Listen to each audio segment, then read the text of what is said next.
जी अस्सलाम वालेकुम, कैफे आज के लेक्चर का आगाज़ करते हैं। आज के लेक्चर के दो हिस्से होंगे, एक पार्ट ए और एक पार्ट बी। अभी पार्ट ए को अलग रिकॉर्ड बनाइएगा और पार्ट बी के अलग फाइल। पार्ट ए में हम चैप्टर 15 जो हमारा उसमें लास्ट एक छोटा सा लर्निंग ऑब्जेक्टिव रह गया था, हमारा लर्निंग ऑब्जेक्टिव, उसको डिस्कस करेंगे। कल वाले लर्निंग ऑब्जेक्टिव के क्वेश्चंस डिस्कस करेंगे, इसी बहाने उसकी रिवीजन भी हो जाएगी।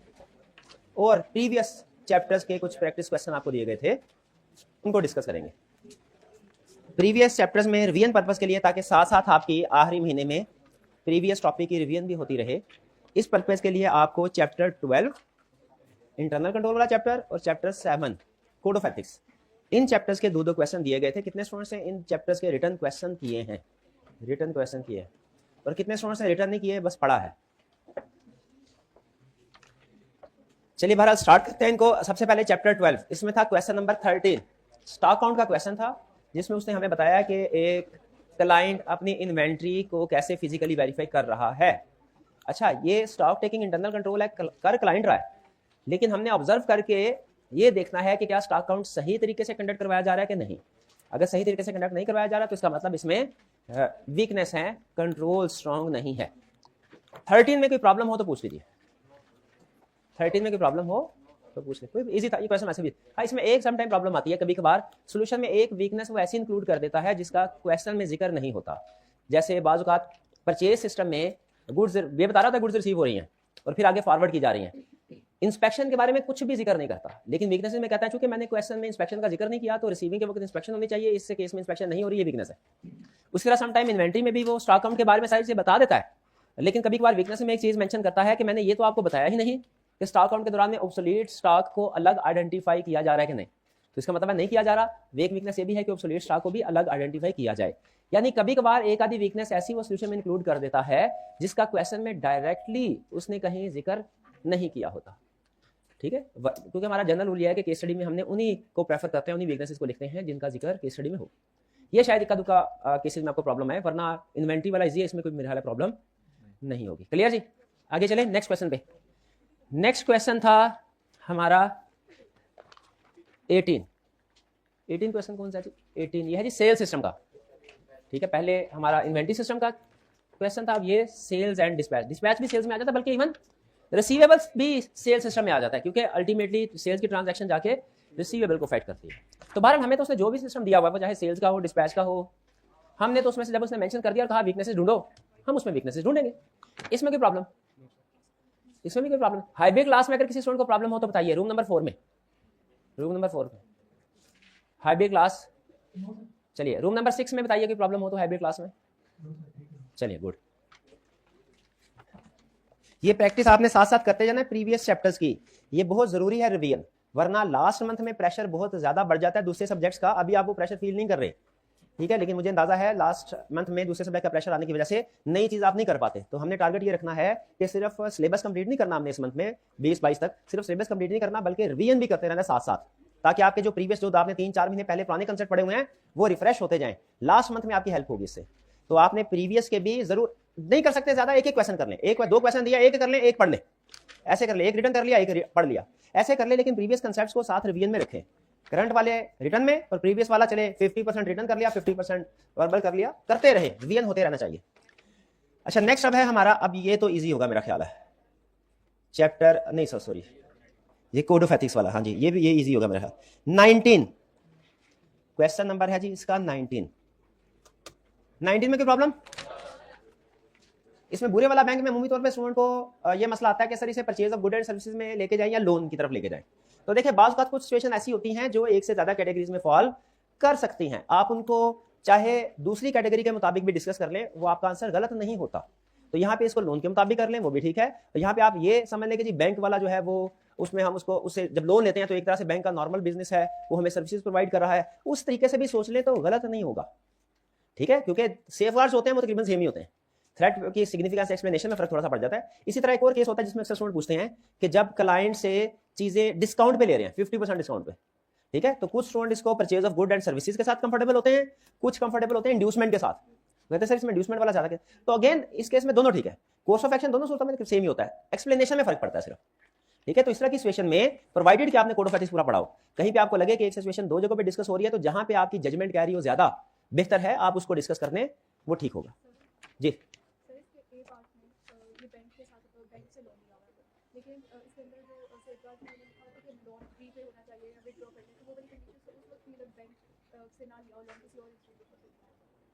जी, इस क्वेश्चन में उसने कहा बुरे वाला bank limited listed audit client of Omar company charter BBL has granted a house loan of rupees 5 million to a partner in UCC. उन्होंने कहा सर इसमें एक कंडीशन होती है कि जी आपने लोन को रीपे करना है, विड्रॉ करना है, वो उस वक्त होती है जब जिस क्लाइंट से हम लोन ले रहे हैं वो बैंक ना हो। ये क्लाइंट तो बैंक है, इसके सोल्यूशन में भी शायद लिखी हुई है, यही क्वेश्चन आपका। अच्छा, यहाँ पे उसने ये तो बताया हुआ कि लोन लिया है, क्या हमने सिर्फ ये देखना होता है कि ऑर्डिनरी कोर्स ऑफ बिजनेस की ट्रांजैक्शन हो, या ये भी देखना है कि वो आर्म लेंथ बेसिस पे हो? आर्म लेंथ बेसिस यानी मार्केट टर्म एंड कंडीशन पे हो। तो इसमें अगर तो ये आर्म्स लेंथ बेसिस पे ट्रांजैक्शन है, मार्केट टर्म एंड, तो फिर हरगिज उसको ना रीपे करने की जरूरत है और ना ही उसको विड्रॉ करने की जरूरत। लेकिन अगर वो आर्म लेंथ बेसिस पे नहीं है ट्रांजैक्शन, तो फिर चाहे बैंक से भी लोन लिया हो, उस सूरत में भी आपको रिटर्न करना पड़ेगा या विड्रॉ कर। जैसे हो सकता है क्वेश्चन में कि 0% इंटरेस्ट फ्री लोन दिया है, अब है तो बैंक लेकिन लोन इंटरेस्ट फ्री दिया है, तो क्या ये भी एक ऑडिटर को इन्फ्लुएंस करने की, उसकी इंडिपेंडेंस को इन्फ्लुएंस करने की कोशिश नहीं है? इस सिचुएशन में हम या रीपे करेंगे या विड्रॉ करेंगे। क्लियर जी, शाबाश। और भी क्वेश्चन? सेकंड सिचुएशन समझ आ गई आपको? Kamal was audit manager during last year's annual audit of FTML. He has joined FTML as their manager finance prior to commencement of current year. ये कौन सा वाला केस है? Firm to client. तो कौन कौन सा थ्रेट राइज होता है याद है? Self interest threat, familiarity threat और सेल्फ रिव्यू थ्रेट भी होता है ना? हाँ जी ठीक है, ऑडिटर नहीं बना, बिल्कुल ठीक है, बिल्कुल ठीक है, होगी तसल्ली, शाबाश शाबाश।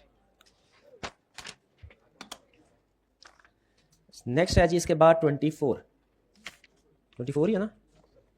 24 है, हाँ जी। इसमें उसने 4 सिचुएशंस दी हैं, कोई प्रॉब्लम? Point number 3। अच्छा, पहले मैं रिक्वायरमेंट पढ़ लूं ताकि मुझे क्लियर हो जाए कि मैंने एक्सप्लेन क्या करना है। Identify the category of threat involved in each of the situation described above. Category of threat बतानी है। Also explain responsibility of the firm and the concerned member of the audit team. Responsibility से क्या मुराद है भला? Course of action. अच्छा, 2 चीजें उसने clearly पूछी हैं, थ्रेट कौन कौन सा है वो बताना है और कोर्स ऑफ एक्शन बताना है। ठीक है, क्या थ्रेट की एक्सप्लेनेशन भी मुझे लिखनी चाहिए या सिर्फ थ्रेट के नाम लिख दूं काफी है? आपकी बुक में जो मटेरियल है लेटेस्ट एडिशन में, प्रीवियस वाले का तो अलग से मैंने एलएमएस के ऊपर चैप्टर रखा हुआ है ना, उसमें एलएमएस के ऊपर आपको मिल जाएगा। प्रीवियस एडिशन में सिर्फ थ्रेट्स मेंशन थे गालबन, इस एडिशन में थ्रेट्स के साथ एक्सप्लेनेशन भी है। तो यहाँ पे मुझे अब रिसेंट एंड आई कैप का क्या है, वो ज्यादा मार्क्स के साथ क्वेश्चन पूछा है, एक्सप्लेनेशन भी ऐड करनी होती है। यही से कहना है मैंने आपको कि अगर वो सिर्फ थ्रेट को भी बोले ना, आइडेंटिफाई करने को, डिस्क्राइब करने को, इवेल्युएट करने को, तो हमने एक्सप्लेनेशन भी लिखनी होती है। लेकिन इस क्वेश्चन में देखिए 4 सिचुएशन है, 11 नंबर है, तो मार्क्स हर सिचुएशन के 3 से भी कम बनेंगे, ऐसा ही है। इसमें थ्रेट्स भी बताना और फिर उसके बाद सेफगार्ड भी बताने हैं, तो गालबन थ्रेट का 1 नंबर होगा, शायद सेफगार्ड के में भी 2 नंबर हो जाए। क्या हमें एक्सप्लेनेशन भी देनी चाहिए? हाँ, अब ये आपकी जजमेंट है, अगर आपके पास टाइम हो, आप ज्यादा लिख सकें, थोड़ी सी एक्सप्लेनेशन भी दे सकते हैं। अगला सवाल मेरा, क्या फैक्टर्स, अगर किसी सिचुएशन में फैक्टर्स हैं रेलिवेंट इन इवैल्यूएटिंग सिग्निफिकेंस, उसने क्लियरली नहीं पूछा हुआ, क्या हमें वो भी लिख देने चाहिए? अगेन आपकी जजमेंट, रिक्वायर्ड नहीं है, रिक्वायर्ड नहीं है तो बेनिफिट शायद आपको मिलेगा कि आपकी मर्जी है, चाहे लिखे चाहे ना लिखे, लेकिन जो चीजें रिक्वायर्ड हैं वो लाजमी लिखनी है। वो क्या है? Threats, responsibility. ठीक है, मैं अगर आपकी जगह पे हूं तो थ्रेट को ब्रीफली एक्सप्लेन कर दूं थोड़ा सा, और जल्दी जल्दी फैक्टर होते हैं, आपको पता है 2-3 अल्फाज के हैं, 2-3 अल्फाज का फैक्टर होता है, नॉर्मली फैक्टर 2-3 मैक्सिमम 4 होते हैं। मेरा नहीं ख्याल उसमें कोई 40-45 सेकंड से ज्यादा का टाइम लगेगा किसी भी थ्रेट के फैक्टर्स लिखने को। वैसे तो लेटेस्ट स्टैंडर्ड के मुताबिक वो क्लियरली मेंशन करेगा कि मुझे एक्सप्लेनेशन चाहिए कि नहीं, मुझे फैक्टर चाहिए कि नहीं, लेकिन एग्जाम में आपको पता है जजमेंट आपको अप्लाई करनी पड़ती है, कहीं ना कहीं किसी ना किसी सवाल में जजमेंट जरूर अप्लाई करनी पड़ती है। तो ये इसलिए हर सवाल को आप इस तरह सोच के चलें कि अगर इसमें मुझे जजमेंट अप्लाई करनी पड़ी तो मैं क्या फैसला करूंगा, ताकि एग्जाम में क्विकली डिसीजन हो सके। बहरहाल आइए अब चलते हैं session, third session. Meeting of the CEO of ABC company limited and the audit engagement partner were held to discuss the draft financial statement of company for the year ended December 30, 2000। इसमें कोई problem? ये routine की situation है, उधर से partner उधर से CEO है, दोनों बैठ के फाइनेंशियल स्टेटमेंट को डिस्कस कर रहे हैं। ये रूटीन है, ये हर ऑडिट में होता है, इसमें कोई किसी किस्म का थ्रेट नहीं है। ठीक है, लड़ाई झगड़ा इनका शुरू ना हो जाए, बाकी कोई प्रॉब्लम नहीं है। आगे क्या कह रहे हैं? बल्कि वही बात हुई, मैं यही डर रहा था, मुझे पता नहीं था वैसे, लेकिन वो इकट्ठे बैठाया ना तो अंदाजा हो जाता है कि कोई गड़बड़ होगी। Serious difference emerge between the two sides on the accounting treatment. आप किस तरफ होंगे मुझे बताइए? हम पार्टनर के, हम ऑडिटर है, याद रखें हमेशा। ठीक है, हमने ऑडिटर के पॉइंट ऑफ व्यू सोचना है, और याद रखें जहां कहीं ऑडिटर का डिफरेंस हो और मैनेजमेंट का डिफरेंस हो, हमने एज ऑडिटर अपनी रिपोर्ट किसके पॉइंट ऑफ व्यू से देनी है? क्या उसमें हमने क्लाइंट का पॉइंट ऑफ व्यू बताना है? क्या था? नहीं बताना होता। क्यों? क्लाइंट ने अपना point of view director board में बताना, हम ऑडिट रिपोर्ट में सिर्फ अपना पॉइंट ऑफ व्यू बताते हैं। बल्कि सीफाइल की केस स्टडी थी, उसने अपनी ऑडिट बोर्ड के बेसिस फॉर क्वालिफाइड ओपिनियन में डिस्कस करते हुए पहले अपना पॉइंट ऑफ व्यू बताया, फिर उसने मैनेजमेंट का पॉइंट ऑफ व्यू बताया। तो कमेंट्स में उसने कहा भैया आपने गलत किया है, अपना पॉइंट ऑफ व्यू आपने बताना है, मैनेजमेंट अपनी जस्टिफिकेशन अपनी डायरेक्टर बोर्ड में देखे। ठीक है, Serious differences emerge between and the disclosure certain item and consequently the CEO informed the engagement partner that unless the item agreed to the company's point of view, they would not be reappointed for the next year. सबसे अहम ये line है, they would not be appointed. क्या threat दे रहा है? ये threat of removal है. तो जब भी क्लाइंट की तरफ से कोई भी थ्रेट हो, रिमूवल का थ्रेट हो या लिटिगेशन का थ्रेट, ये लिटिगेशन का थ्रेट नहीं है, ये रिमूवल का थ्रेट है. तो बताइए क्या करना चाहिए? क्या थ्रेट कौन सा राइज होगा? Intimidation threat. आगे एक्सप्लेनेशन आप लिख देंगे क्योंकि हो सकता है क्या एंगेजमेंट पार्टनर बायस हो जाए, अंडर प्रेशर आके वो एक्सेप्ट कर ले सीईओ का पॉइंट ऑफ व्यू. और इसमें सेफगार्ड्स क्या होंगे? अब दो चाबी गवर्नेंस के साथ ये आपको डिस्प्यूट है कम्युनिकेट करेंगे और क्वालिटी कंट्रोल रिव्यू करवा लेंगे और अपनी फर्म के दूसरे पार्टनर सीनियर पार्टनर के साथ भी डिस्कस करना है ताकि डिसाइड किया जा सके नेक्स्ट टाइम के लिए इस तरह के क्लाइंट को एक्सेप्ट करना चाहिए कि नहीं करना चाहिए. एक चीज ध्यान में रखिएगा, जो टिपिकल फर्म स्ट्रक्चर होता है ना जिसमें मल्टीपल पार्टनर्स होते हैं, उनमें एंगेजमेंट को एक्सेप्ट करना है कि नहीं करना ये डिसीजन अलग पार्टनर कर रहा होता है और परफॉर्म किसने करना है ये डिसीजन अलग हो रहा होता है. ठीक है, एंगेजमेंट को परफॉर्म किसने करना है ये डिसीजन अलग हो रहा है. जैसे आप लोग एडमिशन लेते हैं, आपका एडमिशन अलग टीम कर रही है, टीचर तो नहीं कर रहा, और जिसने आपको सर्विस प्रोवाइड करनी है पढ़ाना है वो आपका एडमिशन नहीं कर रहा. फर्म में भी इस तरह होता है, एक्सेप्टेंस का डिसीजन कुछ और लोग करते हैं, फर्म के अंदर मल्टीपल पार्टनर्स होते हैं जिसमें, और जो एंगेजमेंट को परफॉर्म कर रहे होते हैं वो अलग कर रहे हो. इसीलिए इस तरह की सिचुएशन में जहां कहीं कोई क्लाइंट में बड़ी प्रॉब्लम अराइज हो, थ्रेट राइज हो, कोड ऑफ एथिक्स में सम टाइम किसी जगह उसने ये बात बताई हुई है, वरना सीफएप में ज्यादा डिस्कस करता है कि इस पार्टनर को चाहिए फर्म के दूसरे सीनियर पार्टनर के साथ भी कंसल्टेशन करे इसको. तो ये प्रोसीजर भी आप लिख सकते हैं कि इस पार्टनर को दो चार क्लाइंट के जो सुपीरियर जो उसके सीनियर लोग हैं उनको तो डिस्कस करेगा ही दो चार गवर्नेंस को. फर्म के अंदर भी जो सीनियर पार्टनर्स हैं उनके साथ ये डिस्कस कर सकता है कि सर बताइए इस सिचुएशन में हमें क्या करना चाहिए. बहरहाल quality independent quality control review तो मस्ट है ना, क्योंकि पॉसिबिलिटी है कि सीईओ ने एंगेजमेंट पार्टनर ने धमकी में आके कहीं फेवर ना दे दियो. क्लियर? और कोई प्रॉब्लम इसमें? ये मेरा हाल है डायरेक्टली सिचुएशन डिस्कस नहीं हुई हमारे नोट्स में. क्यों हुई है? हाँ नहीं हुई. तो जजमेंट आपने अप्लाई कर ली. स्पाउस वाली भी नहीं हुई. ये कौन सी है? Spouse of partner is legal consultant and is assisting in other client in tax. नहीं ये तो टैक्स रिटर्न वाली है, ये लीगल कंसल्टेंसी वाली नहीं है. स्पाउस लीगल कंसल्टेंट है, लॉयर टैक्स के केसेस याद रखें, लॉयर भी लड़ सकते हैं, चार्टर्ड अकाउंटेंट भी लड़ सकते हैं. तो यहाँ पे टैक्स रिटर्न में तो आपको पता है कोई भी थ्रेट राइज नहीं होता. ये पार्टनर की स्पाउस क्या पार्टनर भी कर रहा होता टैक्स, फिर भी थ्रेट राइज नहीं होता, प्रोवाइडेड इसकी रिस्पांसिबिलिटी मैनेजमेंट ले. ठीक है, और कोई क्वेश्चन? कोई क्वेश्चन नहीं? चलिए, इसके अलावा बस यही क्वेश्चन था. 24 हो गया. 24. अब आते हैं हम अपने ऑन गोइंग टॉपिक की तरफ. इसमें पहले क्वेश्चंस को डिस्कस कर लेते हैं. अच्छा, ये आपने स्टडी किया, वन बाय वन मैं अहम चीजें दोबारा आपसे पूछना चाह रहा हूं अपनी तसल्ली के लिए. ये डेफिनेशन थी, कुछ नहीं है. सूटेबिलिटी 2 नंबर के साथ एग्जाम में लिखे, सूटेबिलिटी ऑफ एनालिटिकल प्रोसीजर पे कमेंट करें, लिख सकते हैं.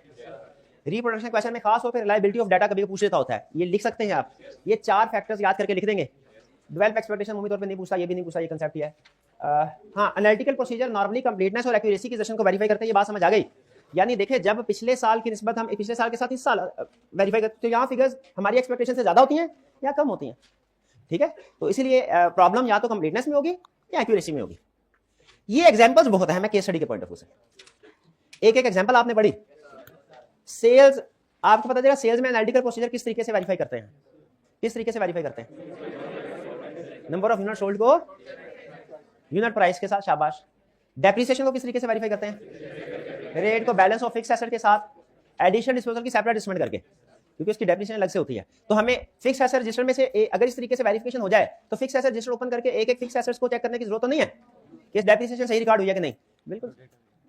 फिर इसके बाद सैलरीज एक्सपेंस को किस तरीके, सैलरी एक्सपेंस को वेरीफाई करने के 2 तरीके, डिपेंड करता है क्वेश्चन में इंफॉर्मेशन आपको कौन सी दी है. पहला तरीका जो शायद आपको आसान लगे, मुझे नहीं पता दोनों में से कौन सा आसान है, आप खुद बताइएगा. एक तरीका यह है कि हर एक की जो एवरेज सैलरी है, जैसे नॉर्मली फैक्ट्री में मिनिमम वेजेस दी जाती है 37,000 फॉर एग्जांपल, तो उसको नंबर ऑफ एम्प्लॉय से मल्टीप्लाई कर लें, नंबर ऑफ मंथ्स के साथ मल्टीप्लाई कर लें. ड्यूरिंग द ईयर अगर 6 महीने बाद कहता है कि जी इंक्रीमेंट दिया गया है, तो 6 मंथ्स की सैलरी अलग कैलकुलेट होगी विदाउट इंक्रीमेंट, और बाकी 6 मंथ्स की सैलरी अलग कैलकुलेट होगी. और एक दूसरा तरीका क्या है कि सिंगल एम्प्लॉय की बजाय सिंगल मंथ की सैलरी से स्टार्ट करें, उसको नंबर ऑफ मंथ 12 से मल्टीप्लाई कर दें. अजम्पशन ये होती है कि जितनी एक महीने की सैलरी होनी चाहिए उतनी ही सारे महीनों की सैलरी होनी चाहिए. बेसिक अजम्पशन ये है. लेकिन प्रैक्टिकली जाहिर है कुछ नए वर्कर्स भी आते हैं, कुछ छोड़ के चले जाते हैं, दरमियान में इंक्रीमेंट भी मिलता है, तो वो ये सारी चीजें एड लेस कर रहा है. अगर कोई नए एम्प्लॉइज आए हैं, इंक्रीमेंट हुआ, उसको ऐड कर रहे हैं, एम्प्लॉइज छोड़ के गए उनको लेस कर रहा है. क्लियर? ये कैलकुलेशन किस तरीके से है. सैलरी तो commission expense simple, monthly rent, ये आपको एक लिंक करवा दूं शायद इससे आपको कुछ फायदा हो जाए. जिन स्टूडेंट्स ने कैफ 6 या गालबन कैफ 3 में, मुझे नहीं पता ये टॉपिक होता है कि नहीं, बजटिंग का टॉपिक पढ़ा होगा शायद, ये बजटिंग ही आपसे करवा रहा है। ये बजटिंग का समझ लें सिंप्लीफाइड या इजीएस्ट वर्जन है, उस कंसेप्ट को यहाँ पे यूज कर रहा है, वही कंसेप्ट यूज हो रहा है। अंदाजा लगाते हैं हम कि जी हमारे ख्याल में बजट क्या, ये इन्फॉर्मेशन देता है हमें और हम उसके मुताबिक कैलकुलेशन करते हैं, ये उसी से रिलेटेड। क्लियर, समझ आ गया? अच्छा मुझे बताइए, अगर आप किसी एयरलाइन के ऑडिटर हैं जैसे पीआईए के, और उसके रेवेन्यू को वेरीफाई करना चाहते हैं, क्या एनालिटिकल प्रोसीजर सूटेबल हैं कि नहीं? बताइए, आपकी जजमेंट है। क्या आपने देखना है क्या जो यूनिट वो प्रोवाइड करते हैं, सेल करते हैं, हर एक के साथ डिफरेंट प्राइस होती है कि स्टैंडर्डाइज प्राइस होती है? जी डिफरेंट होगी तो नहीं कर, अमूमी तौर पे सेम होती है। हाँ, उनमें जैसे होता है इकोनॉमी क्लास, बिजनेस क्लास, उसमें फर्क होता है। जैसे गाड़ियां बनाने वाली कंपनी के डिफरेंट मॉडल होते हैं ना, लग्जरी कार, अगर तो आप सब क्लासिफिकेशन करते हैं और वो स्टैंडर्ड है तो आप स्टिल भी एनालिटिकल प्रोसीजर परफॉर्म कर सकते हैं। फर्क सिर्फ ये होगा कि अब आपको सब क्लासिफिकेशन करनी पड़ेगी कि इकोनॉमी क्लास अलग और बिजनेस क्लास अलग। इसको क्या बोलते थे हम, क्या, डिसएग्रीगेटेड डाटा, डिसएग्रीगेटेड डाटा। तो यहां पे अगर आपको पता डिसएग्रीगेटेड डाटा अवेलेबल हो, नंबर ऑफ पैसेंजर्स कितने, और फिर इसके बाद उनका जो फ्लाइट है वो डेस्टिनेशन, उसमें भी फर्क पड़ता है। अगर उसका भी रिकॉर्ड मौजूद हो तो क्या एनालिटिकल प्रोसीजर परफॉर्म कर सकते हैं? बिल्कुल कर सकते हैं। ठीक है, डाटा क्या क्या चाहिए होगा आपको इसके लिए? नंबर ऑफ सीट, पैसेंजर्स, शाबाश, और रेट, टिकट प्राइस, ठीक है, और फ्लाइट्स कितनी है, ठीक है, इनको मल्टीप्लाई करके आप रेवेन्यू एस्टिमेट कर सकते हैं। ठीक है, तो ये एग्जांपल्स है, लेकिन मे भी एग्जाम में आपको कोई डिफरेंट सिचुएशन दे दे तो आप इंफॉर्मेशन से एनालाइज करने के काबिल हैं कि यहाँ पे टेस्ट ऑफ डिटेल बेहतर होगा या एनालिटिकल प्रोसीजर। एक छोटी सी एग्जांपल, आखिरी एग्जांपल, प्रैक्टिकल एग्जांपल, मैं कंसेप्ट समझाने के लिए दिया करता था, लेकिन मैं कंसेप्ट पूछने के लिए एग्जांपल दे रहा हूँ। प्रैक्टिस में एक क्लाइंट था हमारा हॉस्पिटल, उसका ऑडिट करने के लिए गए, पता चला वहां पे जो रेवेन्यू रिकॉर्ड होता है ना, जब अंडरस्टैंडिंग ऑफ एंटिटी ऑब्टेन की हमने, पता चला रेवेन्यू दो तरह से रिकॉर्ड होता है। नंबर, पेशेंट दो तरह के, एक होते हैं आउटडोर पेशेंट, एक होता है इंडोर पेशेंट। आउटडोर पेशेंट वो होता है, आया, पर्ची दिखाई, जो भी चेकअप करवाया, प्रेस्क्रिप्शन लिखवाई, फीस निकल गया। इसकी स्टैंडर्डाइज प्राइस होती थी, पर्ची फीस किसी 100 होती थी गालबन, लगभग समझिए 100। और दूसरा इंडोर पेशेंट होते थे, इंडोर पेशेंट होते थे जिनका मसला ज्यादा सवेर होता था, उनको एडमिट कर लिया जाता था। किसी को 4 घंटे बाद डिस्चार्ज कर देते थे, किसी को 4 महीने बाद डिस्चार्ज करते थे। तो जब हमने ऑडिट करने के लिए गए, स्टेप पहला क्वेश्चन मेरा, क्या मुझे रेवेन्यू को स्ट्रेटिफाई करना चाहिए था, डिसएग्रीगेट करना चाहिए था? बिल्कुल किया हमने इंडोर टोटल रेवेन्यू के 2 हिस्से किए, इंडोर रेवेन्यू अलग, आउटडोर रेवेन्यू अलग। अब मुझे बताइए कि आउटडोर रेवेन्यू पे कौन सा प्रोसीजर परफॉर्म होना है? एनालिटिकल, क्योंकि आपको पता है पर्ची फीस सेम है। उसके लिए डाटा क्या चाहिए था, पर्ची फीस कितनी है, नंबर ऑफ पेशेंट कितने, कंट्रोल स्ट्रांग थे, मल्टीप्लाई किया, उधर ही फर्क। अब जो इंडोर रेवेन्यू था, इस पे कौन सा प्रोसीजर? Test of details. क्यों टेस्ट ऑफ डिटेल? क्यों? क्योंकि कोई पेशेंट वो अगले दिन डिस्चार्ज होता था, किसी को 4 महीने लग जाते थे, उसका लाखों का बिल बन जाता था। एक उस जमाने में कोई 15 एक 4.5 लाख बिल बन गया। आज मेरा हाल है शायद कोई 30-35 लाख बिल उसके बराबर। बड़े हॉस्पिटल में तो शायद इससे ज्यादा भी बनता होगा, लेकिन वो जिस कैटेगरी का हॉस्पिटल था उसमें ये अमाउंट एक सिग्निफिकेंट अमाउंट समझी जाती थी। बहरहाल, तो ये अंदाजा हो गया किस तरीके से आपने वैल्यूएट करना। अच्छा मुझे एक चीज बताइए, क्या एक ही एरिया पे पॉसिबल है, अब ये कंसेप्चुअल क्वेश्चन है, कि एनालिटिकल प्रोसीजर और टेस्ट ऑफ डिटेल्स दोनों परफॉर्म किए जाए? बिल्कुल, ये उसने डिस्कस किया हुआ है। जैसे ये भी एक एग्जांपल थी, ठीक है, तो उसमें एक में जिसमें रिस्क ज्यादा, जिसमें तो प्लॉजिबल प्रेडिक्टेबल था, वहां पे तो हम सिर्फ एनालिटिकल प्रोसीजर एविडेंस मिल गया, रिस्क कम था। लेकिन जहां पे रिस्क ज्यादा हो वहां पे फिर आप सिर्फ एनालिटिकल प्रोसीजर नहीं परफॉर्म करते, बल्कि टेस्ट। ये क्वेश्चन मिलता जुलता क्वेश्चन आपको याद है, उसने एक्सटर्नल कंफर्मेशन में भी पूछा था। यहाँ पे ये क्वेश्चन पूछा है ना कि बताओ एनालिटिकल प्रोसीजर नॉन सफिशिएंट है या कि कॉम्बिनेशन भी टेस्ट ऑफ डिटेल चलना चाहिए? तो हमने कहा डिपेंड करता है एरिया पे, इसकी एरिया ज्यादा काम करेंगे। उस चैप्टर 14 एक्सटर्नल कंफर्मेशन में उसका मिलता जुलता क्वेश्चन ये था कि बताओ क्या कॉम्बिनेशन ऑफ पॉजिटिव कंफर्मेशन और नेगेटिव कंफर्मेशन दोनों परफॉर्म, हमने तो ये देखा ना कि कंडीशन पूरी हो रही होंगी तो नेगेटिव, नहीं पूरी हो रही तो पॉजिटिव, क्या दोनों परफॉर्म कर सकते हैं एक ऑडिट पे, पॉजिटिव भी और नेगेटिव भी? ये इसका क्या जवाब है, कब कर सकते हैं? अगर क्लासिफिकेशन करके किसी क्लास के ऊपर चारों कंडीशन पूरी हो रही हो तो उस क्लास पे नेगेटिव, और जिस पे कंडीशन पूरी नहीं हो रही उस पे पॉजिटिव भेज दे, तो ये कॉम्बिनेशन हो जाएगा। कॉम्बिनेशन का ये मतलब नहीं होता कि एक ही पार्टी को पॉजिटिव भी भेज रहे हैं नेगेटिव भी, कॉम्बिनेशन का मतलब नहीं है। कॉम्बिनेशन उसका फायदा ही नहीं। कॉम्बिनेशन का मतलब क्या है कि क्लासिफिकेशन बना के किसी क्लास के ऊपर पॉजिटिव कंफर्मेशन सेंड कर रहे हैं और किसी क्लास पे नेगेटिव कंफर्मेशन सेंड कर रहे हैं। क्लियर हुई बात? चलिए अब ये ठीक है, ये क्लियर तसल्ली होगी मेरी कि केस स्टडी आप इंशाल्लाह अटेम्प्ट कर लेंगे, इंक्वायरी भी होगी। ये last concept, analytical procedure risk assessment में भी यूज होता है, सब्सटेंटिव प्रोसीजर में भी यूज होता है। एक आखिरी यूज इसका ओवरऑल कंक्लूजन, ये बेसिकली एंगेजमेंट पार्टनर परफॉर्म कर रहा होता है। एट द एंड जब रिपोर्ट्स अलग अलग, याद रखें हर एरिया पे प्रोसीजर परफॉर्म कर भी लिया जाए ना, तो जब सबकी चेकिंग हो जाती है, पार्टनर एक दफा पूरी पिक्चर सामने रख के दोबारा चेक करता है कि एरियाज इंडिविजुअली जो ठीक हैं ओवरऑल भी एक दूसरे के साथ कंसिस्टेंट है कि नहीं। कह रहा है analytical procedure perform near the end of the audit to collaborate conclusion form during the audit of individual component. Individual अलग अलग से आपने हर कंपोनेंट को, सेल्स को, परचेज को वेरीफाई कर लिया है। अब एंड पे पार्टनर ओवरऑल कंक्लूजन ड्रा करना चाहता है, सारी फाइनेंशियल स्टेटमेंट को सामने रख के, एरिया अलग मैंने सेल्स को देख लिया, अलग मैंने डेटर्स को देख लिया, क्या ये अब इकट्ठा होकर पिक्चर ठीक बन रही है? जिस लिहाज से अलग सेल्स को देख लिया मैंने, अलग परचेजेस को देख लिया, अब मैं देख लूं जिस हिसाब से सेल इंक्रीज हो रही है, कॉस्ट ऑफ सेल परचेज भी उसी तरीके से इंक्रीज हो रही है। ये ओवरऑल कंक्लूजन एंड पे ड्रॉ करने के पहला मकसद क्या होता है इसका कि जो इंडिविजुअल कंपोनेंट्स हैं उनको एग्रीगेट लेवल पे देख लिया जाए।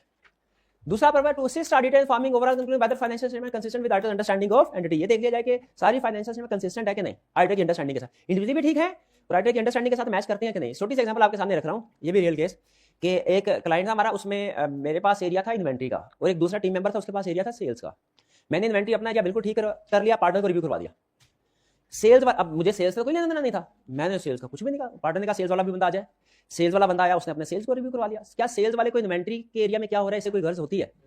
इंडिविजुअल टीम मेंबर को गर्ज नहीं होती, एंगेजमेंट पार्टनर को गर्ज होती है। मेरी एलोकेशन हुई थी इन्वेंट्री की, मैं सिर्फ इन्वेंट्री का जिम्मेदार हूं, सेल्स में तबाही फिर जाए, फिक्स एसेट तबाही में कोई टेंशन नहीं है, मैं तो क्लियर हूं। लेकिन पार्टनर तो पूरे ऑडिट का रिस्पॉन्सिबल होता है, ठीक है। इंडिविजुअली सेल्स का एरिया भी निकल गया, इन्वेंट्री का एरिया भी निकल गया। एरिया निकल गया हम बोलते हैं कि मतलब पार्टनर का रिव्यू हो गया, तो इसको हम प्रैक्टिकली बोलते हैं एरिया निकल गया तुम्हारा। अब उसके बाद पार्टनर ने सिंपल क्वेश्चन पूछा, उसने कहा भैया इन्वेंट्री वाले का तुमने इन्वेंट्री को वेरीफाई किया? बिल्कुल वेरीफाई किया। उसने कहा अच्छा ऐसा बताओ मुझे एक बताओ पूरे साल में कितने यूनिट्स इन्वेंट्री के आपके पास आए थे, क्लाइंट ने कितने यूनिट परचेज किया? मैंने कहा सर ये मूवमेंट हमने बनाई हुई है, ओपनिंग यूनिट्स कितने थे, परचेजेस कितने हुए, इशू कितने हुए, क्लोजिंग कितना है, वो जो लेजर कार्ड होता है ना वो उसका एग्रीगेट करके मैंने बता दिया। वो फर्ज कीजिए आया 10,000।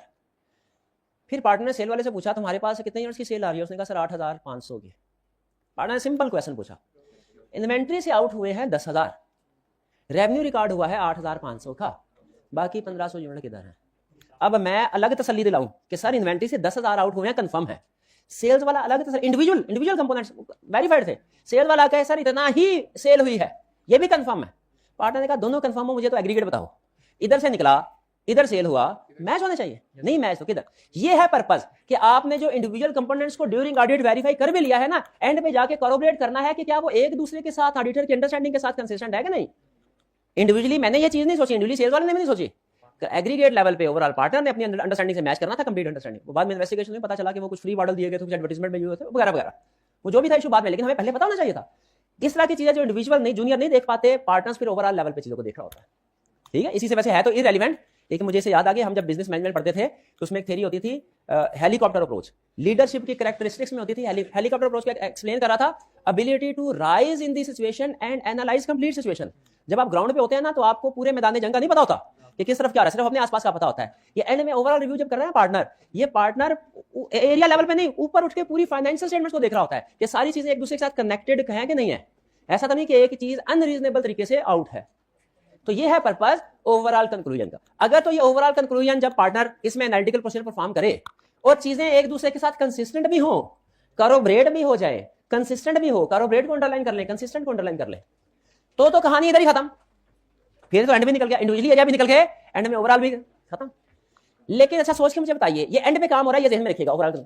इसमें अगर कोई मसला निकला है जो पहले नहीं पता था, जैसे हमारा ये वाला मसला हमें पहले नहीं पता था, फ्री में भी होते हैं, तो क्या हमें मजीद काम करना चाहिए कि हम कहें नहीं सर डेडलाइन कल है, आज तो काम अब नहीं हो सकता, करना चाहिए? अच्छा इसका ये मतलब कुछ नहीं समझा सर दोबारा सारा ऑडिट होगा, दोबारा सारा ऑडिट नहीं होगा। वो जो रीजन है, वो जो प्रॉब्लम है, सिर्फ उसी को इन्वेस्टिगेट करना है। तो यही बता रहा है कि अगर कोई अनरिकॉग्नाइज्ड रिस्क सामने आ जाए, जैसे हमारे वाले केस में हमें ये लगा पता नहीं गायब चोरी हो गया हो, अब पार्टनर के जेब में तो यही था ना कि भाई 1,500 किधर गया, सेल नहीं हुआ, तो वेयर हाउस है, चोरी हो गया, कोई बेच के खा गया। अगर कोई प्रीवियसली अनरिकॉग्नाइज्ड रिस्क आया सामने, तो क्या इग्नोर कर देना चाहिए कि रिस्क और प्रोसीजर रिवाइज करने चाहिए? ये है जी कंसेप्ट। क्लियर हो गया जी? तो एनालिटिकल प्रोसीजर के यूजेस क्लियर। चले अच्छा, अब इसमें कुछ क्वेश्चंस रह गए थे, क्वेश्चन को भी लगे हाथों डिस्कस करते हैं। क्वेश्चन 2 क्या अटेम्प्ट करने के काबिल है? State the factor which determine the extent to which auditor may use analytical procedure as form of substantive audit evidence. क्या पूछ रहा है? मुझे फैक्टर्स बताओ कि जो कंसीडर करने ने, जो ऑडिटर यूज करेगा, ऑडिटर कंसीडर करेगा, मुझे फैक्टर्स बताओ जो ऑडिटर कंसीडर करेगा, यूज करेगा, ये डिटरमिन करने में कि मुझे analytical procedure as substantive procedure perform करने चाहिए कि नहीं। सिंपलीफाई करें इसको, क्या पूछ रहा है कि मुझे प्रोसीजर फैक्टर्स बताओ जो मैंने एनालिटिकल प्रोसीजर को एज सब्सटेंटिव प्रोसीजर परफॉर्म करने से पहले सोचने। इसमें अहम अल्फाज कौन कौन से थे? Analytical procedure, substantive audit evidence और फैक्टर्स। कौन से वाले फैक्टर्स हैं? वही 4। अच्छा यहाँ पे लेकिन बड़ा सवाल मेरा, सिर्फ हेडिंग या एक्सप्लेनेशन? मेरा नहीं ख्याल सिर्फ हेडिंग। हेडिंग सिर्फ हो तो हाँ आधे नंबर की होगी, आधे से ज्यादा नंबर की नहीं होगी हेडिंग। हाँ थोड़ी थोड़ी एक्सप्लेनेशन भी, 1-2 लाइन 1.5-2 लाइन की एक्सप्लेनेशन भी ऐड करनी चाहिए। ठीक है, मुझे इसी का डर है कि आप कहीं देखिए, एक होती है अंडर ऑडिटिंग, एक होती है ओवर ऑडिटिंग, हैं दोनों गलत, लेकिन एग्जाम में जब आप जाएंगे मुझे क्या रिस्क होगा? अंडर। ये ना कोई मार्क्स ज्यादा एक्सप्लेनेशन आप कम लिख के आ जाए, सिर्फ हेडिंग लिख के आ जाए। ठीक है, बहरहाल चलिए आगे चलते। क्वेश्चन 3, मैंने इसलिए आपको कहता हूं मार्किंग स्कीम पढ़ा करें। जो स्टूडेंट मार्किंग स्कीम पढ़ता है ना रूटीन में, उसको पेपर में जाके फौरी पता चल जाएगा कि मैंने इसमें कितना लिखना है। लेकिन अगर आप मार्किंग स्कीम नहीं पढ़े ना, एग्जाम में जाके कंफर्म आपको ये प्रॉब्लम होगी कि मुझे इसमें कितने पॉइंट्स लिखने, एक्सप्लेनेशन लिखनी है कि नहीं लिखनी। बाज़ औक़ात कुछ चीजें ऐसी होती हैं वो अल्फाज से भी कभी कभी क्लियर नहीं हो पाती। ठीक है, वो फिर हम सोल्यूशन, एग्जामिनर कमेंट्स और मार्किंग स्कीम को पढ़ के अंदाजा लगाते हैं एग्जामिनर क्या चाह रहा था, एग्जामिनर क्या चाह रहा था। क्वेश्चन 3 केस स्टडी कह रहा है your audit team performed verification of payroll cost for the year ended 30 June 22। सबसे अहम लफ्ज कौन सा है आपको? Payroll cost. By projecting the June 21 payroll cost in line with increase in revenue from last year to current year. उन्होंने कहा जी लास्ट ईयर जितना रेवेन्यू था, जितनी पेरोल कॉस्ट थी, इस साल रेवेन्यू बढ़ गया है तो पेरोल कॉस्ट भी बढ़ गई हो चाहिए। ये एनालिटिकल प्रोसीजर परफॉर्म किया, यानी उन्होंने रिलेशनशिप किसके साथ बिल्ड किया? पेरोल का। दूसरा अहम लफ्ज जो इसमें है वो है रेवेन्यू। क्या ये प्लॉजिबल रिलेशनशिप है? पेरोल और रेवेन्यू में प्लॉजिबल रिलेशनशिप है? नहीं। तो ये एनालिटिकल प्रोसीजर परफॉर्म नहीं, ये सूटेबल नहीं है। क्या ये एनालिटिकल प्रोसीजर सूटेबल है? नहीं है। कह रहा है comment on suitability of analytical procedure as substantive procedure performed by your audit team. नहीं suitable. Also suggest any change to be made in the analytical procedure. Change बताइए क्या है? हम लिखेंगे पहला पॉइंट सूटेबल नहीं है, दूसरा पॉइंट ये सूटेबल होता है नंबर ऑफ एम्प्लॉइज के साथ, और फिर तीसरा वो एनालिटिकल प्रोसीजर एक्सप्लेन करेंगे कि अब कैसे परफॉर्म करना है। फार्मूला लिख देंगे, उसको एक्सप्लेन भी कर दें। दोनों फार्मूला लिख देंगे, कोई एक भी लिख दे काफी है, हो सके तो दोनों लिख दें। यानी हमने उसे कंप्लीट प्रोसीजर बताना है। मार्क्स ज्यादा है ना, 2 नंबर का क्वेश्चन होता है ना, तो मैं सिर्फ आपको ये कहता, नंबर 1 ये बताओ ये ठीक नहीं है इस वजह से, नंबर 2 ये ठीक है, ये करो। लेकिन अब सिर्फ ये नहीं बताना कि ये करो, नंबर ज्यादा है उसे वो करके भी दिखाना है कि एनालिटिकल प्रोसीजर परफॉर्म कैसे होगा। डन जी। Next question for Mr. Mubarak is the audit senior on the audit of Sky Blue Limited. While comparing the draft financial statement with previous year, he noted many unusual fluctuations. Briefly explain procedure he should follow in the above situation.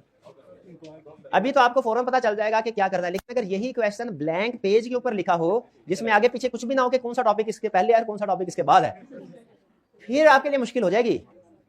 ठीक है, तो इसीलिए मैं आपको अल्फाज underline करवाता हूं, इसलिए ताकि पता चले इस लफ्ज का ये मतलब है, इस लफ्ज का ये मतलब। इसमें बताइए कौन सा लफ्ज है जिससे हमें पता चल रहा है एनालिटिकल प्रोसीजर का टॉपिक?